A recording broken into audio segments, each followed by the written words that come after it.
The main reason for buying the new parlour was time. We felt that with extra cows it was going to add on extra time milking, and we wanted less time in the parlour. I have a young family and family time is important, so time was the main reason. My name is Gearoid Maher. I'm a dairy farmer here in Killora, Cappamore in East Limerick. I took over the farm from my father in 2011, fourth generation farmer here. So the parlour I've installed here behind me is a 20-unit Dairymaster. The parlour was installed in January of 2023.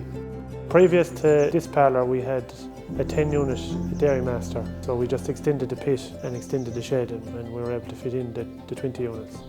Milking time in the old parlour with the 80 cows took about an hour and 20 minutes. In the new parlour we're milking 115 cows, washed up and all within the hour. The features we have here in this parlour, we have the diversion line, we have the milk meters, the commanders, and we have the ACRs, the in-parlour feeder. My favourite feature of the parlour is the diversion line. It saves a lot of time in the spring when you have a lot of cows calving. It means we only take the colostrum off the cow into a bucket, and the rest of her milking then go through the diversion line until she's allowed back in the tanks. It really makes the spring an awful lot easier. I suppose the improvement we've seen with the new parlour is that the cows are less time standing around waiting to be milked.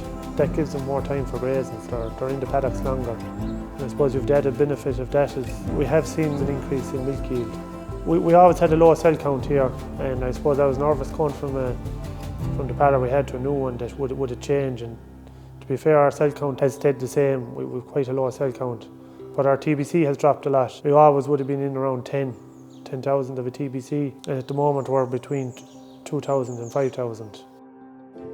My decision to go with Dairymaster, one of the main reasons was service. We had a small window to get the parlour fitted. We started construction here January of 23. The machine here behind me, the boys had it up and running in 7 days, so it was a huge undertaking. They fitted it to a high standard. It's an Irish-made machine as well, and I think people forget that we should try and look after our own crew first.